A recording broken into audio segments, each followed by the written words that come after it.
জীৱনৰ দিশবাণী। এই অনুষ্ঠানত প্ৰচাৰ কৰি থকা হৈছে বিশিষ্ট গণিতজ্ঞ শিক্ষাবিদ অধ্যাপক তাৰকেশ্বৰ চৌধুৰীৰ অনাতাঁৰ আত্মজীৱনী। তেখেতৰ সৈতে কথা পাতিছে অধ্যাপক জিতেন কলিতাই। আজি এয়া দ্বিতীয় খণ্ড। প্ৰিয় শ্ৰোতাসকল, আমি আকৌ আমাৰ অনুষ্ঠান জীৱনৰ দিশবাণীৰ মাজলৈ ঘূৰি আহিছোঁ। যোৱা খণ্ডত আপোনালোকে শ্ৰদ্ধেয় তাৰকেশ্বৰ চৌধুৰী ছাৰৰ শৈশৱ আৰু তেখেতৰ সেই বিখ্যাত কিতাপ উচ্চ গণিতৰ বিষয়ে শুনিছিলে। আমি এতিয়া আকৌ তেখেতৰ শৈশৱলৈ ঘূৰি গৈছোঁ। তেখেতে নিজৰ গাঁও ৰামপুৰৰ পৰা টিহুলৈকে আহিল। টিহুত তেখেতে আকৌ ক্লাছ 6ৰ পৰা পঢ়িবলৈ আৰম্ভ কৰিলে আৰু তাৰ পিছত তেখেতে ক্লাছ 9 আৰু 10লৈকে কি হৈছিলে তাৰে বিষয়ে অলপমান আভাস দিছিলে। এতিয়া আমি আকৌ সেই তেখেতৰ নৱম আৰু দশম শ্ৰেণীৰ মাজলৈ উভতি যাওঁ। ছাৰ, আপুনি এজন শিক্ষকৰ কথা কৈছিলে, শ্ৰদ্ধেয় দামোদৰ দেৱ গোস্বামী, হয়নে? তেখেতে আপোনাৰ শিক্ষাত বহুত প্ৰভাৱ পেলাইছিল বুলি আপুনি কৈছিলে যে, আৰু আপুনি কৈছিলে যে প্ৰথমতে আপোনালোকৰ স্কুলত, সেই টিহু হাইস্কুলত যেতিয়া আপুনি প্ৰথমতে এডমিশ্যন লৈছিলে, তেতিয়া আপুনি যিহেতু ৰামপুৰৰ পৰা আহিছিলে, সেইকাৰণে আপোনাক বি ছেকশ্যনত দিয়া হৈছিলে আৰু বি ছেকশ্যনত সাধাৰণতে এবাৰ বা দুবাৰ ফেইল কৰা ল'ৰা ছোৱালীবিলাকক ৰখা হয় আৰু এ ছেকশ্যনত আপোনাৰ ভাল ল'ৰা ছোৱালীবিলাকক ৰখা হৈছিলে। তাৰপিছত আপুনি লাহে লাহে আপুনি শ্ৰেণীবিলাকত যথেষ্ট বুৎপত্তি দেখুওৱাৰ বাবে আপোনাক অৱশেষত নি পেলাই এ ছেকশ্যনত দিলে নেকি? নহয়, ঠিক সেইটো নহয়। ক্লাছ 7তো আমি বিতে আছিলোঁ, কাৰণ নতুন ল'ৰাবিলাকক যেতিয়া বিভিন্ন ঠাইৰ এম ই স্কুলবিলাকৰ পৰা পাছ কৰা ল'ৰা কেইবাজনো আহিল, সেই ল'ৰাবিলাকৰ লগত আমি একেলগে বি ছেকশ্যনতে আছিলোঁ। কিন্তু 7ৰ পৰা 8 পাওঁতে আমাৰ এদি হ'ল, কিবা কাৰণে আমাৰ 2টা ছেকশ্যনৰ ল'ৰাৰ সংখ্যা অলপ কমি গ'ল। কম্বাইন কৰি এটা ক্লাছ কৰি দিলে আমাক। তেতিয়া আৰু ছেকশ্যন নাই, গতিকে আমি ক্লাছ 8ত সকলোৱে একেলগে পঢ়িলে, নহয়? আৰু ছাৰ, আপুনি যে ভৱিষ্যতে আপুনি এজন যে বিশিষ্ট গণিতজ্ঞলৈ ৰূপান্তৰিত হ'ল, তাৰে আভাসটো আপুনি স্কুলত থাকোঁতেই পাইছিলে নেকি? বা আপুনি যে গণিত বিষয়টোৱে মানে আপুনি গণিত বিষয়টোৰ প্ৰতি ইমান আগ্ৰহী হ'ল, তাৰ কাৰণে আপুনি যিজন শিক্ষকৰ কথা উল্লেখ কৰিছিলে, তেখেতেই ইয়াৰ আঁৰত আছিল নে আপোনালোকৰ আৰু কোনোবা বেলেগ গণিতৰ শিক্ষক আছিলে টিহু হাইস্কুলত? দামোদৰদেৱ গোস্বামী ছাৰ যে মোক সেই উৎসাহৰ বাক্য, তেখেতে সৰু ক্লাছত পঢ়ায়। তেখেতে জাষ্ট নৰ্মেল পাছ কৰা শিক্ষক, মেট্ৰিক পাছো নহয় তেতিয়া।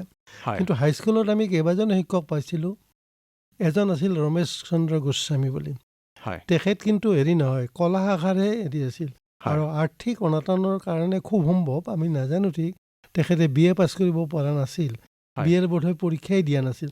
কিন্তু তেখেতে আমাক ক্লাছ 7ৰ পৰা আৰম্ভ কৰি একেবাৰে ক্লাছ 10লৈকে অংক পঢ়াইছিল। অংক, উচ্চ গণিত, গণিত দুইটাই। তাৰোপৰি আচৰিত কথা, তেখেতে আমাক ইংৰাজীৰ যিখন 3rd পেপাৰ আছিল, গ্ৰামাৰ ট্ৰেঞ্চলেশ্যন, সেইখনো তেখেতেই পঢ়াইছিল। অথচ মানুহজন গ্ৰেজুৱেট নহয় আৰু নহয়, আৰ্টছৰ ল'ৰাই, ছায়েন্সৰ ল'ৰাই, কিন্তু অংক গোটেই ক্লাছত আমাক অংক পঢ়াইছিল। আৰু তেখেতে একচুৱেলি এটা অংকৰ প্ৰতি আমাক ধাউতি আনা মানুহ। সদায় কৰিছিল যে তই পাৰিবি এই কথাষাৰ কৰিছিল। গতিকে তেখেতৰ আমি অংকৰ প্ৰতি যথেষ্ট হৈছিলোঁ। আৰু এজন শিক্ষক পাইছিলোঁ, বালিৰাম দাস বুলি। তেখেতে পিছে গ্ৰেজুৱেট টিচাৰ। তেখেতে ক্লাছ 7ত আমাক সংস্কৃত পঢ়াইছিল আৰু সংস্কৃতৰ প্ৰতি এটা আকৰ্ষণ তেখেতে একচুৱেলি আনি দিছিল। পিছলৈকে আৰু সংস্কৃত পঢ়া নাই, কাৰণ তেখেতে 9-10ত আমাক ইংৰাজী পঢ়াইছিল। তেখেতে গ্ৰেজুৱেট দিছে। গতিকে তেনেকৈ কেইবাজনো শিক্ষক পাইছিলোঁ, যিবিলাকে আমাক মানে উৎসাহ দিছিল। আৰু ছাৰ, আপুনি স্কুলত থাকোঁতে আপোনাৰ প্ৰিয় বিষয় গণিতেই আছিল নে বেলেগ কিবাও আছিল? সংস্কৃত ভাল পাইছিলোঁ, কাৰণ সংস্কৃতত বহুত নম্বৰো পাইছিলোঁ মই, গণিত, সংস্কৃত। গতিকে প্ৰত্যেকটো বিষয়তে সমানে কৰিছিলোঁ, কাৰণ শিক্ষকবিলাকৰ এটা আছিল। এজন আমাৰ ধনেশ্বৰ গোস্বামী বুলি এজনেই বি এছ চি শিক্ষক আছিল।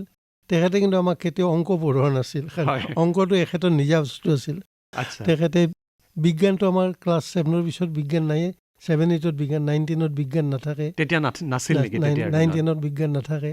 7-8লৈকে তেতিয়া বিজ্ঞানো পঢ়াই, তেখেতে পঢ়োৱা নাছিল। বিজ্ঞানত এজন ISC পাছ বঙালী আছিল, ভোলা মুখাৰ্জী বুলি, তেখেতে পঢ়াইছিল বিজ্ঞান। তেখেতে আমাক জিঅ'গ্ৰাফী পঢ়াইছিল। মানে আপোনাৰ যিজন বিজ্ঞান শিক্ষক মানে ছায়েন্স টিচাৰ বুলি যিজনক কোৱা হৈছিলে তেখেতে আপোনালোকক ভূগোল পঢ়াইছিল আৰু ছাৰ আপোনালোকৰ সময়ত হাইস্কুল শিক্ষান্ত পৰীক্ষাত কি বিষয়ৰ পৰীক্ষা দিব লাগিছিল আমাৰ সময়ত আছিল ইংৰাজী অসমীয়া ইংৰাজী 3খন পেপাৰ অসমীয়াত 2খন পেপাৰ গতিকে আধা নম্বৰ তাতেই হয় তাৰপিছত অংক সংস্কৃত জিঅ'গ্ৰাফী আৰু হিষ্ট্ৰী হয় এইকেইটা মূল বিষয় তাৰোপৰি উচ্চ গণিতটো আছিলে নহয় উচ্চ গণিতটো কম্পালচৰি নহয় হয় এই 9টা হয় 9খন পেপাৰ আৰু আপুনি ছাৰ হাইস্কুল শিক্ষান্ত পৰীক্ষা কোন বছৰত 1955 চনত মই হয় আৰু আপোনাৰ হাইস্কুল শিক্ষান্ত পৰীক্ষাৰ ফলাফল সম্পৰ্কে আপুনি ক'ব নেকি ফাৰ্ষ্ট ডিভিজন পাইছিলোঁ 3টা বিষয়ত লেটাৰ পাইছিলোঁ হিষ্ট্ৰী জিঅ'গ্ৰাফীত অলপ কম নম্বৰ পোৱাৰ কাৰণে এইটো পাৰ্চেণ্টেজটো 70 মিনিট থাকি গ'ল মোৰ ওভাৰঅল পাৰ্চেণ্টেজ আৰু আপুনি কোন বিষয়ত আপুনি লেটাৰ পাইছিলে 2টা অংক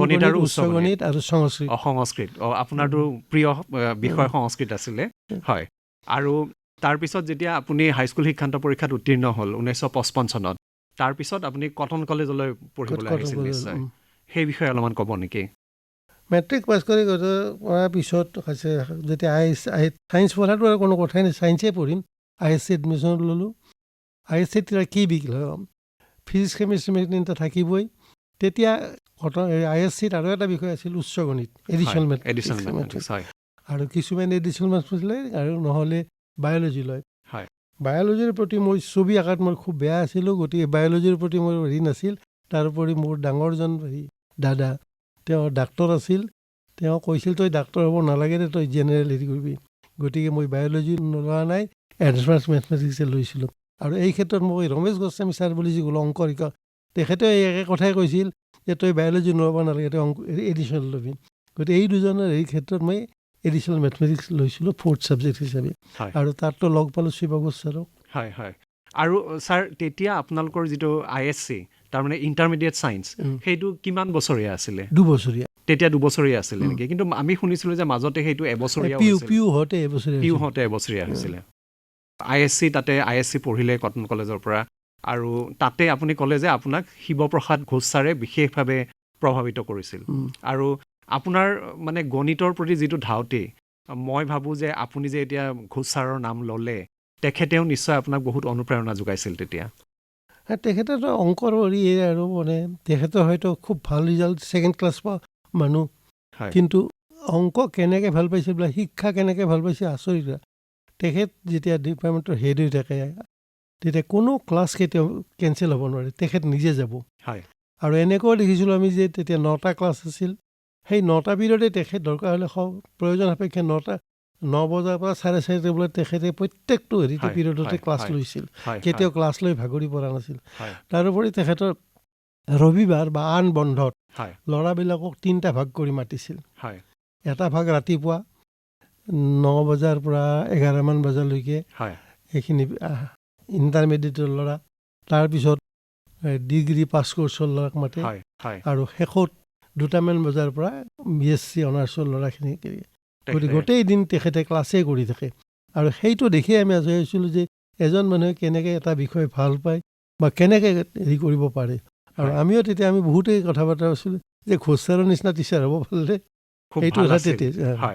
সেইটোৱে আৰু ছাৰ এতিয়া ধৰক আমাৰ দিনত আমি যেতিয়া হাইস্কুল শিক্ষান্ত পৰীক্ষাত অৱতীৰ্ণ হৈছিলোঁ আমাৰ যিবিলাক পৰীক্ষা কেন্দ্ৰ সেইবিলাক ধৰক আমি যিখন স্কুলত পঢ়িছিলোঁ তাতকৈ বেছি দূৰত নহয় কিন্তু আপোনালোকৰ দিনত কিজানি তেনেকুৱা নাছিলে আপোনালোকৰ দিনত কেনেকুৱা আছিল তেতিয়া আমাৰ দিনত আমি কামৰূপ জিলা তাৰমানে আজিতো কেইবাখনো জিলা হ'ল কামৰূপ জিলা বৰ্তমান নলবাৰী বাস্কা বৰপেটা গোটেইবিলাক কামৰূপ 2খনমান কামৰূপ জিলাত 2টা চেণ্টাৰ এটা বৰপেটা এটা গুৱাহাটী গতিকে আমি গুৱাহাটীত পৰীক্ষা দিব আহিছিলোঁ তাৰমানে আপুনি টিহুৰ পৰা গুৱাহাটী তাৰমানে তেতিয়াহ'লেতো আপুনি গুৱাহাটীত থাকি ল'ব লাগিছিলে কলেজ হোষ্টেলত আছিলোঁ আমি মানে অকল আপুনি সেনেকৈ আছিলে নে গোটেইবিলাক কলেজ হোষ্টেলত থাকে গোটেইবিলাক কলেজ হোষ্টেলত থাকে কাৰণ তাৰ আগে মানে কলেজৰ পৰীক্ষাবিলাক শেষ হৈ যায় ল'ৰাবিলাক গুচি যায় ডিগ্ৰীৰ ল'ৰাখিনিৰ বাহিৰে বাকী ল'ৰাবিলাক গুচি যায় গতিকে হোষ্টেলবিলাকত চিট থাকে তাতে আৰু গেষ্ট কৰি ৰাখি চব প্ৰত্যেকটো হোষ্টেলতে তাৰমানে আজিকালি ল'ৰা ছোৱালীবিলাকে যিমান সুবিধাৰ মাজত আপোনাৰ ঘৰৰ যিটো মানে ইংৰাজীত যাক কোৱা হয় ঘৰুৱা কমফৰ্টত থাকি পেলাই পৰীক্ষা দিব পাৰে আপোনালোকৰ দিনত সেইটো আপোনালোকে পোৱা সেইটো নাছিল, নাছিল, ঘৰৰ পৰা চব- আঁতৰত থাকি আঁতৰতো তাকো আঁতৰ বহু বহু আঁতৰ বহু আঁতৰত থাকি আপোনালোকে তেনেকে পৰীক্ষা দিব লাগিছিলে। হয় হয়। আৰু তাৰপিছত আপুনি ISC পাছ কৰিলে, ISC পাছ কৰাৰ পিছত তাৰপিছত আপুনি স্নাতক আকৌ কটন কলেজতে পঢ়িলে নে? কটন কলেজতে পঢ়িলে। আৰু স্নাতকত আপোনাৰ বিষয় কি কি আছিলে? ফিজিক্স, মেথমেটিক্স আৰু ষ্টেটিষ্টিক্স। ফিজিক্স, মেথমেটিক্স আৰু কেমিষ্ট্ৰি ষ্টেটিষ্টিক্স। লোৱা নাই, কেমিষ্ট্ৰিত মই বহুত নম্বৰে পাইছিলোঁ, তাৰ পোৱা নাই অৱশ্যে। হয়, মানে ISCত বহুত নম্বৰ পাইছিলে। হয় কিন্তু মোৰ কেমিষ্ট্ৰিৰ প্ৰতি কোনো আগ্ৰহ নাছিল। হয় কেইবাজনো শিক্ষকে কৈছিল কেমিষ্ট্ৰি কিয় নলয়, ইণ্টাৰভিউৰ সময়ত কৈছিল কেমিষ্ট্ৰি কিয় নলোৱা। হয়, ইণ্টাৰভিউ মানে আপোনাৰ এই কলেজত নামভৰ্তিৰ ইণ্টাৰভিউৰ সময়ত। হয়, এডমিশ্যনৰ ইণ্টাৰভিউত কিন্তু মানে নালাগে, ষ্টেটিষ্টিক্স লৈছিলোঁ। কাৰণ ষ্টেটিষ্টিক্স লৈছিলে। মেথমেটিক্স ষ্টেটিষ্টিক্স প্ৰায় একেধৰণৰ ছাবজেক্ট। হয়, আৰু ফিজিক্স লৈছিলোঁ। ফিজিক্স লৈছিলে। হয়, আৰু তাৰপিছত আৰু তেতিয়া আপোনালোকৰ দিনত স্নাতক পাঠ্যক্ৰমটো কেইবছৰীয়া আছিলে? 2 বছৰীয়া। তেতিয়া 2 বছৰীয়া আছিলে। আৰু আপুনি মানে স্নাতক কেতিয়া পাছ কৰিলে? BSc কেতিয়া পাছ কৰিলে? 59 পাছ কৰিলে। আৰু তাৰপিছত আপুনি MSc ক'ত কৰিলে? MSc মই দিল্লীত গ'ল, তাৰ কাৰণে মই এটা বছৰ ৰৈ থাকিব লগা হ'ল, কাৰণ আমাৰ ৰিজাল্ট দিয়াত দেৰি হ'ল। হয় দেৰি হোৱাৰ কাৰণে সেইবিলাক ঠাইত ইতিমধ্যে এডমিশ্যন হৈ গ'ল। হয়। গতিকে এটা বছৰ অপেক্ষা কৰিব লগা হ'ল। আৰু ছাৰ, সেই তেতিয়াৰ দিনতে যে আপুনি অসমতে নপঢ়ি দিল্লীত যে পঢ়িবলৈ গ'ল, তাৰ আঁৰত কিবা কাহিনী আছে তাৰ নেকি? আঁৰত এজন আছিল, তেওঁ অৱশ্যে বাহিৰত গৈ আমাৰ ঠিক বুনগাঁৱৰ, আমাৰ গাঁও নহয়, বুনগাঁৱৰ বুনগাঁও মানে আপুনি এই যে য'ত পঢ়িছিলোঁ মই, পঢ়িছিলে, বুনগাঁও ছাত্ৰবৃত্তি। হয় তাৰে শৈলেন্দ্ৰ প্ৰসাদ মেধি বুলি এজন ল'ৰা, হয়। মোতকৈ 2 বছৰ চিনিয়ৰ। তেওঁ এবছৰ বহি দিল্লীত পঢ়িছিল। হয় আৰু তেওঁই মানে মটিভেট মোকো কৰিছিলোঁ, পিতাকো কৰিছিল যে ইয়াক বাহিৰত নিম। হয় মই থাকোঁতে ইয়াক বাহিৰত লৈ যাম অহা বছৰ। হয় গতিকে সেই হিচাপে মই দিল্লীত, তেওঁৰ অনুপ্ৰেৰণাতে মই দিল্লীত পঢ়িব গ'লোঁ। তেওঁৰ লগতে মই গৈছিলোঁ, তেওঁই মোক লগত লৈ গৈছিল, তেওঁই মোক ৰামজাছত হেৰি কৰিছিল, তেওঁ তেতিয়া ৰামজাছত থাকে। হয়। গতিকে সেনেকৈ আৰু তেতিয়া আপুনি ৰামজাছ কলেজত পঢ়িছিলে, আৰু তেতিয়া নামভৰ্তিৰ প্ৰক্ৰিয়াটো কেনেকুৱা আছিলে তাত? নামভৰ্তি প্ৰক্ৰিয়াটো আজিৰ নিচিনা নাছিল। হয় এটা নিৰ্দিষ্ট দিন থাকে, তাৰ ভিতৰত ফৰ্ম ফিল আপ কৰিব লাগে। হয় ফৰ্ম ফিল আপ কৰি আৰু এদিন তেওঁলোকে মাৰ্কবিলাক চাই হয়তো হেৰি দিয়ে, হয় এডমিশ্যনৰ লিষ্ট দিয়ে, তাতে এডমিশ্যন ল'ব লাগে। আমাৰ বেটছত ৰামদাসত আমি 3জন ল'ৰাই এডমিশ্যন লৈছিলোঁ। হয়। ইংৰাজীত 2জন আৰু অংকত মই। তেওঁলোক কোন কোন আছিল ছাৰ? ইংৰাজীত আছিল হীৰেণ গোহাঁই আৰু ছাৰ। ললিত বৰুৱা বুলি এজন। হয়। ললিত বৰুৱা পিছলৈকে হাকিম হ'ল, হয় ACS অফিচাৰ হ'ল। হয় হয় হয়। মানে হীৰেণ গোহাঁই মানে আমাৰ সকলোৰে পৰিচিত হীৰেণ গোহাঁই ছাৰ। আৰু এটা কথা মোৰ হঠাৎ মনলৈ আহিছে, আজিকালিতো যাতায়াতৰ খুব ভাল সুবিধা হৈছে। চবেই আপোনাৰ ক'ৰবাত যাব খুজিলে বা দিল্লী, বম্বে, আনকি ভাৰতৰ বাহিৰত যাব খুজিলেও তেওঁলোকৰ মানে উৰাজাহাজেদি গৈ পেলাই সোনকালে পোৱাৰ সুবিধা আছিলে। তেতিয়াৰ দিনততো আপোনালোকৰ সেইবিলাক সুবিধা নাছিলে। আমি ট্ৰেইনেৰে গৈছিলোঁ। কিমান দিন লাগিছিলে দিল্লী গৈ পাওঁতে? প্ৰথমবাৰ যাওঁতে বহুত লাগিছিল, কিবা কিবি কাৰণত। মই এতিয়া মনত আছে 69 ঘণ্টা লাগিছিল। 69 ঘণ্টা? আপুনি তাৰমানে ৰামজাছত এডমিশ্যন ল'বলৈ যাওঁতে আপুনি 69 ঘণ্টা। আৰু তেতিয়াতো শৰাইঘাটৰ দলঙো নাছিলে বোধহয়? নাই, সেইবিলাক নাই। আমি আমিনগাঁৱত উঠোঁ। আমিনগাঁৱত উঠে। আৰু তাৰপিছত আৰুতো বহুতো ট্ৰেইন বদলাব লগা হৈছিল হ'ব পাৰে? ট্ৰেইন বদলাব লাগিব, 3বাৰমান বদলাইছোঁ। 3বাৰমান বদলাইছিলে। শিলিগুৰিত বদলাইছোঁ, তাৰপৰা কাতিহাৰত, হয়, তাৰপিছত লক্ষ্ণৌত। হয়, 3বাৰ বদলাই তাৰপিছত তাতে গ'ল। ৰামজাছত তাতেও আপুনি হোষ্টেলত থাকিয়েই পঢ়িছিলে? তাৰে কিবা আপোনাৰ কিবা কাহিনী মনত আছে নেকি? আমিতো তাই ৰামজাছ হোষ্টেলত পাইছোঁ, তাতে এজন প্ৰফেচাৰ মানে হোষ্টেল ছুপাৰিনটেণ্ডেণ্ট, তেখেত ফিলচফিৰ মানুহ, BN কল বুলি। ছাৰে কিন্তু মোক খুবেই মৰম কৰিছিল বুলি ভাবোঁ, কাৰণ ফাইনেল পৰীক্ষাৰ সময়ত তাততো বহুত ছাবজেক্ট থাকে, স্পেচিয়েল পেপাৰ বেলেগ থাকে। থাকোঁতে এনেকুৱা হ'ল, মোৰ যিখন স্পেচিয়েল পেপাৰ আছিল থিয়ৰী অফ ৰিলেটিভিটি, সেইখন বহুত দেৰিত পৰিলে। আৰু ইতিমধ্যে প্ৰায় 15 দিনমান মানে চব ল'ৰাৰ পৰীক্ষা শেষ হৈ গ'ল, চব ল'ৰা গুচি গ'ল। তেতিয়াতো একমাত্ৰ মই। তেতিয়া ছাৰে মোক মাতি নি ক'লে যে চোৱা, এজন ল'ৰাৰ কাৰণেতো আমি আৰু হোষ্টেলৰ মেথছ চলাব নোৱাৰোঁ, গতিকে মেথছ বন্ধ কৰি দিম। কিন্তু তুমি চিন্তা নকৰিবা, তোমাক মই মোৰ ঘৰত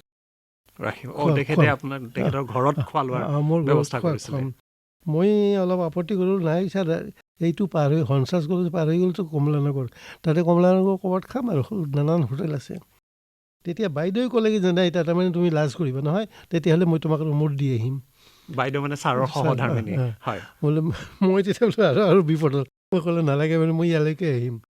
তেখেতৰ ঘৰত হেৰি ভাত খাওঁ আৰু ৰাতিপুৱাৰ ব্ৰেকফাষ্টটো কিন্তু মোৰ ৰুমত দি দিয়ে। গতিকে ছাৰ বাইদেউৰ পৰা মানে মই প্ৰায় 15 দিনমান তেওঁলোকৰ ঘৰৰ মানে আলহী। হয় হয় হয়। আৰু ছাৰ আপুনিতো ধৰক তাৰ আগৰ গোটেইখিনি শিক্ষা আপুনি অসমতে গ্ৰহণ কৰিছিলে আৰু ধৰক কটন কলেজতো তেতিয়া মানে খুব নাম জ্বলা কলেজ আছিলে, খুব দিগ্গজ অধ্যাপকসকলে তাতে অধ্যাপনা কৰিছিলে।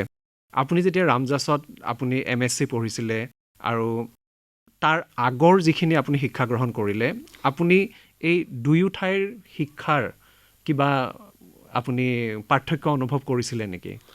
নাই, অলপ অলপতো পাৰ্থক্য থাকিবই।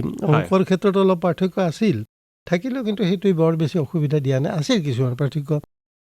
আমিতো ভেক্টৰ সেনেকৈ কৰা নাছিলোঁ, তাততো এপ্লাইড মেথড ভেক্টৰেৰে কৰিছিল, তেনেকুৱা কিছুমান হেৰি আছিল।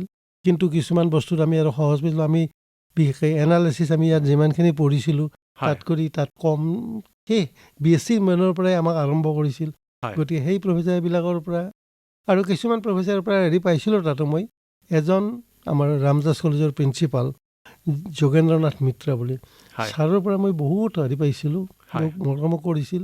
কাৰণ এটা উদাহৰণকে মানে ছাৰে মোক এটা হেৰি কৰি দিছিল কি, যে যদি পৰীক্ষা দিয়া হয়, পৰীক্ষা দি উঠি প্ৰথম মই প্ৰিন্সিপালৰ ৰুমত সোমাব লাগিব। ইউনিভাৰ্চিটিৰ ৰাস্তাটোৰ সিটো পাৰে ইউনিভাৰ্চিটিটো পাৰে ৰামজাছ কলেজ। গতিকে ঘূৰি আহি প্ৰথম ছাৰৰ ৰুমত সোমাই ক'ব লাগিব মই কি এনচাৰ কৰিলোঁ, কোনটো এনচাৰ কৰিলোঁ। এনেকৈ থাকিল। একদিন কিবা তাতে ল'ৰাবিলাকৰ কথা পাতোতে দেৰি হৈ গ'ল। দেৰি হৈ আৰু তেতিয়া দুপৰীয়াৰ হেৰি লাঞ্চটো অলপ হেৰি কৰি দেই 1 বজাৰ পৰা দিয়ে 2 বজাত মই দৌৰাদৌৰিকৈ ভাত খাবলৈ গুচি আহিলোঁ। হোষ্টেলত তাতে ভাত খাই থাকোঁতেই বেয়াৰাৰ এজনে আহি এখন শ্লিপ দিলে, প্ৰিন্সিপালক মোক মাতিছে। মই আৰু আধা মিনিটতে খুৱাই শেষ কৰি দৌৰাদৌৰিকৈ গ'লোঁ। তেতিয়া ক'লে, নাজানা মই তোমাৰ কাৰণে অপেক্ষা কৰিছোঁ, তুমি কিয় মোৰ সেইটো সময় নগৈছে। গতিকে সেনেকুৱা হেৰি পাইছিলোঁ শিক্ষক। আৰু এজন শিক্ষক পাইছিলোঁ, তেখেতে পাইছে ইউনিভাৰ্চিটিৰ ৰিডাৰ PB ভট্টাচাৰ্যী বুলি। তেখেত বঙালী। তেখেত য'তেই লগ পায় তেতেই মোক সোধে, কি খবৰ, ভালো আছতো? সদায় মাতে মোক, সদায় খবৰ সোধে। গতিকে এই মানুহবিলাকৰ পৰা এনেকৈ পাইছিলোঁ। আৰু ইমান দিনে তাৰমানে আপুনি অসমৰ খোৱা লোৱা আৰু তাৰ খোৱা লোৱাত কিবা আপোনাৰ অসুবিধা হৈছিল নেকি? বিশেষ একো নাই, কিন্তু তাততো ভাতটো কম, ৰুটিটো অলপ বেছি, কিন্তু হ'লেও সময়মতে গ'লে ভাত পোৱা যায়। আৰু এটা আছিল কি, সদায় মাংস দিয়ে 2 বেলা। সেইটো আমাৰ কাৰণে অলপ পিছত অলপ পাইছিলোঁ। তেতিয়া আমি যিকেইটা আছিলোঁ, আমি একদিন কলচাৰক লগ ধৰি গ'লোঁ। তেতিয়া বঙালী ল'ৰা 2টামান আছিল, যে সপ্তাহত এসাঁজ আমাক মাছ দিব। কলচাৰে কিন্তু আমাৰ কথাবিলাক শুনিছিল আৰু যথেষ্ট হেৰি পাইছিলোঁ ছাৰৰ পৰা মই। তাৰপিছত ছাৰ আপুনি ৰামজাছ কলেজৰ পৰা মানে আপুনি কৈছিলে যে আপোনাৰ 1 বছৰ নষ্ট হৈছিলে, কাৰণ আমাৰ ৰিজাল্ট দিয়া নাছিলে, সেইকাৰণে আপুনি এডমিশ্যনত আপোনাৰ দেৰি হ'ল।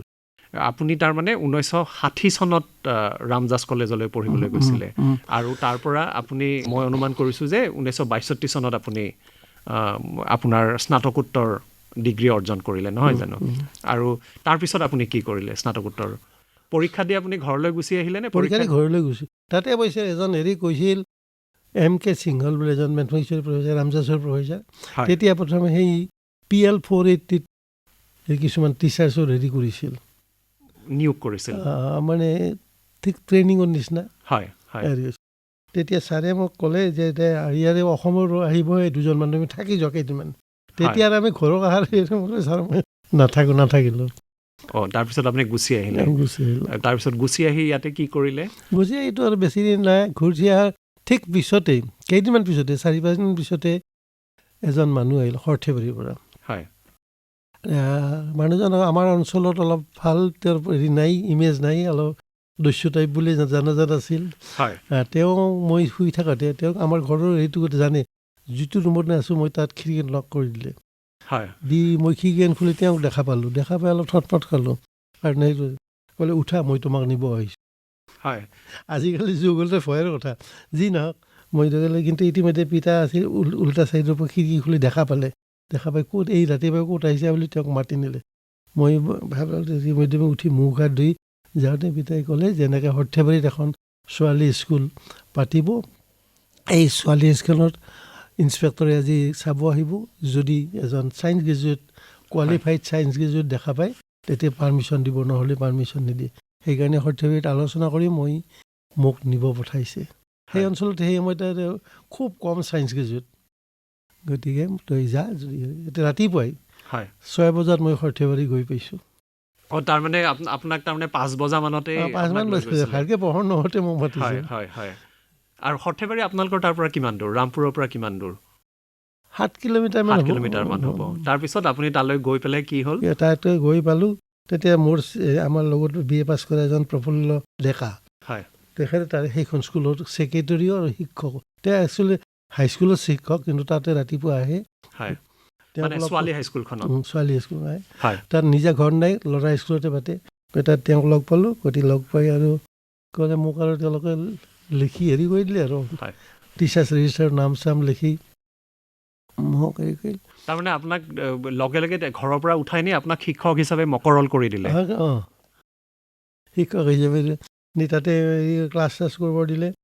তাৰপিছত কিছু সময় পিছত ইনস্পেক্টৰ আহিল। ইনস্পেক্টৰ তাতে আছে, সৰ্থেবাৰীতে আছে। IBত আছিল ৰাতিপুৱাই আহিছে তেখেতে। আহি একপিনৰ পৰা ইনস্পেক্টৰজনৰ নাম মনত আছে নেকি? দণ্ডেশ্বৰ গগৈ। দণ্ডেশ্বৰ গগৈ হেৰি খুব পৰিপাটিকৈ বস্তুবিলাক চব চাইছে একপিনৰ পৰা, এডমিনিষ্ট্ৰেটিভ কি আছে। তাৰপিছত শিক্ষকবিলাকক এটা এটাকৈ মাতি নি সুধিছে কিবা কিবি। মোক লাষ্টত মাতি সুধিছে, মোক তেওঁলোকে দেখুৱালে মেথমেটিক্স অনাৰ্ছ। ছাৰে ক'লে কি তুমি মেথমেটিক্সত অনাৰ্ছ পাছ কৰিলি, আজি 2 বছৰ ক'তো একো কৰিব পৰা নাই, ঘৰত বহি আছা কিয়? আমাৰতো স্কুলৰ বহুত শিক্ষকৰ প্ৰয়োজন, MSc কিয় নপঢ়িলে? মই তেতিয়া সঁচা কথা ক'বলৈ কৈছে, মোক কিন্তু কৈছে সঁচা কথা কোৱা। মই ক'লোঁ ছাৰ পঢ়িছোঁ, আহিছে মই ঠিকেই অনুমান কৰিছোঁ। পৰীক্ষা পাতি সুধিলে কেনেকুৱা হ'ল, তাৰপিছত চব পঢ়িলে, মেট্ৰিকৰ পৰা চব পৰীক্ষাৰ কথা সুধিলে। সুধি ক'লে যে তুমি খুব সোনকালে ক'ৰবাত চাকৰি পাবা, গতিকে যেতিয়ালৈকে চাকৰি নোপোৱা তেতিয়ালৈকে এই স্কুলখনলৈকে এবাৰ আহি থাকিবা, ছোৱালীবিলাকে ভাবক এজন টিচাৰ আছে। এইবুলি কৈ ছাৰে ক'লে তোমাক কিন্তু দৰমহা নিদিওঁ মই। ইতিমধ্যে পিতাই কি কৰে সুধিলে, কাৰণ এই স্কুলৰ এতিয়াও ফাইনেন্সিয়েল কণ্ডিশ্যন বৰ ঠিক নহয়, গতিকে তোমাক দিব নালাগে দৰমহা, মই কৈ যাম। তেতিয়া চন্দ্ৰমোহন শৰ্মা বুলি এজন হাইস্কুলৰ হেডমাষ্টাৰ তেখেতো আছিল। তেখেতে ক'লে ছাৰ মই আৰু ভাবিছিলোঁ যিকেইদিন থাকে সেইকেইদিন আমাৰ স্কুলত এডভান্স মেথমেটিক্স পঢ়াৰ কাৰণে এওঁকে নিম। তেতিয়াহ'লে সেইখন বেলেগ স্কুল, ল'ৰা স্কুল। মানে চন্দ্ৰমোহন শৰ্মা ল'ৰা স্কুলৰ প্ৰধান শিক্ষক আছিলে, কিন্তু ইনস্পেক্টৰ তেখেত আহিছে আৰু। আচ্ছা। গতিকে ক'লে নালাগে, ই ইয়াতে কাম। তাৰমানে তেওঁলোকে ভাবি আছিলে যে ছোৱালী হাইস্কুলত নতুনকৈ নিয়োগ কৰা এই MSc পৰীক্ষা দি অহা ল'ৰাজনে আমাৰ ইয়াতেও মানে এডভান্স মেথমেটিক্সটো পঢ়াওক। তাতে আৰু আজিৰ কাৰণেহে, গতিকে আৰু ইয়াৰ পিছত আৰু আমি নিম। তেওঁ আমাক জানে আৰু মই আগতেও BSc পাছ কৰি তেখেতৰ স্কুলত। তাৰমানে আপোনাক আচলতে সেই স্কুলখনত সেইদিনা আপোনাক দেখুৱাবলৈহে নিছিল। আৰু সেই কথা ইনস্পেক্টৰে ভালকৈ বুজি পালে। বুজি পাই ক'লে যে দৰমহা নিদিয়ে, তুমি আহি থাকিবা। তাৰপিছত তাতে কিমান দিন থাকিলে? ৰিজাল্টলৈকে 1.5 মাহ থাকিলে। আৰু তাৰে শিক্ষকতা কৰোঁতে আপোনাৰ কিবা অভিজ্ঞতা, কোনো আমোদজনক ঘটনা মনত আছে নেকি? আপুনিতো তেতিয়া নিশ্চয় বহুত সৰু আছিলে, সফল ডেকা আছিলে। কিন্তু সেই সময়ত আৰু সেই সৰু সৰু ল'ৰা ছোৱালীবিলাক আহে, আৰু ৰাতিপুৱা স্কুলটো সিহঁতে সময়মতে আহি নাপায়। মই কিন্তু সময়মতেই গৈ পাওঁ, চাইকেলে যাওঁ। গতিকে সিহঁতৰ লগত সেই আৰু মই ক'লে দেৰি কৰা বুলি ক'লে, মইতো ইমান দূৰৰ পৰা আহিছোঁ, সিহঁতে আপুনি ৰথত আহে, আমিতো খোজকাঢ়ি আছোঁ, এইবিলাক কয়। সৰু সৰু ক্লাছ 5-6ৰ ছোৱালী, গতিকে সিহঁতৰ লগত গতিকে তাত সেইকেইমাহ আছিলোঁ। 1.5 মাহমান আছিলে। ৰিজাল্ট ওলালৈকে থাকিলোঁ। ৰিজাল্ট ওলোৱাৰ বেছি দিন দেৰি নহ'লে মই। তাৰপিছত ছাৰ ৰিজাল্ট ওলোৱাৰ পিছতেই মই এখন চিঠি পালোঁ, পষ্টকাৰ্ড এখন। আৰ্য বিদ্যালয়ৰ প্ৰিন্সিপাল গিৰিধৰ শৰ্মাই চিঠিখন লিখিছে, এটা বাক্য, তুমি অতি সোনকালে মোক লগ ধৰা। পিতাই দেখুৱাতে ক'লে যা, মাতিছে তোৰ শিক্ষক এজনে, তেখেতে আমাক কটনত পঢ়াইছিল। আহি চিঠিখন দেখুৱালৈ কৈছে আহা, এইবুলি তেখেতে মোক মাতি নি এটা ক্লাছত সোমাই দিলে। আৰ্য বিদ্যাপীঠত মইতো কোনো প্ৰস্তুতি নাই, একো নাই, হাতত ক্লাছ। কিন্তু ল'ৰা ছোৱালীবিলাকে গণ্ডগোল কৰা নাই, নতুন কিবা কিবি কৰি আৰু মই কি পঢ়াম, মোৰতো একোৱেই নাই, কিতাপ পাতি নাই, হাতত একোৱেই নাই। বহুত ভাবি চিন্তি ভাবিলে কেলকুলাছটোৱে ভাল হ'ব, কাৰণ ফাংচন টেনচন কিবা অলপ ক'ব পাৰিম, ডিগ্ৰী ক্লাছ। গতিকে এনেকৈ আৰু গিৰিধৰ শৰ্মা ছাৰ কেনেকুৱা মেজাজৰ মানুহ মই ভালকৈ জানো, আমাক পঢ়াইছিলতো। গতিকে 1 ঘণ্টা পাৰ কৰিবই লাগিব, নহ'লে লৈ যাওঁ। বেল পৰালৈকে কিবা কিবি সেই চব কৰি মই আহিলোঁ। হয় আহি হাত ধুই সুধিলোঁ, ছাৰ আপুনি মোক কেনেকৈ খবৰ পালে? হয় তেতিয়া ছাৰে ক'লে, আমি ল'ৰাবিলাকৰ খবৰ ৰাখোঁ নহয়। হয় মই খবৰ ৰাখে ঠিকে, কিন্তু আপুনি যিটো এড্ৰেছত মোক চিঠি দিছে সেই এড্ৰেছটোতো কোনেও নাজানে। হয় সৰ্থেবাৰী ছোৱালী হাইস্কুল। আচলতে সৰ্থেবাৰী ছোৱালী হাইস্কুলৰ এড্ৰেছত আপোনালৈ চিঠিখন দিছিলে। গতিকে কোনেও নাজানে, গতিকে আপুনি মোক ক'ব কেনেকৈ পালে? হয় তাৰপিছত মই ৰাখি গ'লা, হাঁহি গ'লা যে গগৈয়ে মোক কৈছে, তাৰমানে দণ্ডেশ্বৰ গগৈ কৈছে, যিজন স্কুল ইনস্পেক্টৰ আছিলে তেখেতে আপোনাক কৈছে, মানে তেখেতে তেওঁলোকক কৈছে। গিৰিধৰ আমাৰ বিশেষ বন্ধু। হয় এটা সময়ত একেলগে কটনত কাম কৰিছিল। হয় বিশেষ বন্ধু। গগৈ কৈছে যে এনেকৈ মই এটা ল'ৰা লগ পাইছোঁ, আপোনাক মানুহ লাগে নহয়, কলেজ ষ্টাৰ্ট কৰিছে, তাক মাতি আনক। হয় সেনেকে মানে আপুনি তাতে আৰ্য বিদ্যাপীঠ তাতে কিমান দিন কাম কৰিলে? তাতে কেইমাহমান কৰিছিলোঁ, 1 বছৰ বোধহয় পূৰা নহ'ল নেকি। হয় হয় কাৰণ তেতিয়া মই মই তাৰ পিছত এদিন মই হেৰি গ'লোঁ, শিৱগোস্বামীক লগ পালোঁ ৰাস্তাত। হয় মানে কটন কলেজৰ শিৱপ্ৰসাদ ঘোষ ছাৰ। ক'লে যে আমাৰ এটা পোষ্ট দিছে, দৰখাস্ত দিবা। গিৰিধৰ শৰ্মাক আৰু ক'লে কটনত যাব বিচাৰে নহয়, ঠিক আছে যাবা বাৰু, কাৰণ ময়ো হেণ্ডিকত সোমাই কটনত আহিছিলোঁ। হয় তুমিও যাব বিচাৰে যোৱা, কিন্তু মোক এটা ভাল ল'ৰা আনি দি যাব লাগিব, হয় তেতিয়াহে তোমাক মই ৰিলিজ কৰিম। হয় তাৰপিছত মানে আপুনি কটন কলেজত যেতিয়া আপুনি শিক্ষকতা কৰিবলৈ আহিলে, তাৰ আগতেতো নিশ্চয় আপুনি আৰু ইণ্টাৰভিউ বা কিবা পৰীক্ষা চৰীক্ষা দিব লগা? 3Fত মানে ইণ্টাৰভিউ নাই আৰু সেইটো তাৰমানে মানে 3Fটো টেম্পৰাৰী বেচিছত তাৰপিছত APSC ইণ্টাৰভিউহে। তাৰপিছত মানে মানে আনুষ্ঠানিক 3Fত সোমাইছিল। 3Fত কোনো গেৰাণ্টি নাই, হয় বছ যাই ওলাই দিব পাৰে।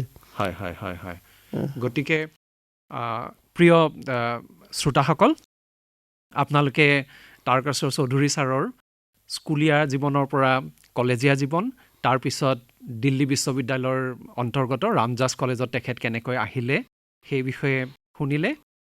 তাৰপিছত তেখেতে কেনেকৈ MSc পাছ কৰাৰ পিছতে সৰ্থেবাৰী ছোৱালী হাইস্কুলত মাত্ৰ 1.5 মাহৰ কাৰণে শিক্ষকতা কৰিছিলে, আৰু তাৰপিছত কেনেকৈ শ্ৰদ্ধেয় গিৰিধৰ শৰ্মা ছাৰে তেখেতক আৰ্য বিদ্যাপীঠ কলেজলৈ লৈ আহিছিলে, আৰু ইয়াৰ পিছত তেখেতৰ জীৱনৰ আটাইতকৈ ডাঙৰ যাত্ৰাটো, যিটো তেখেতে কটন কলেজত শিক্ষক হিচাপে অতিবাহিত কৰিছিলে, আমি সেই পৰ্বলৈ আহিম।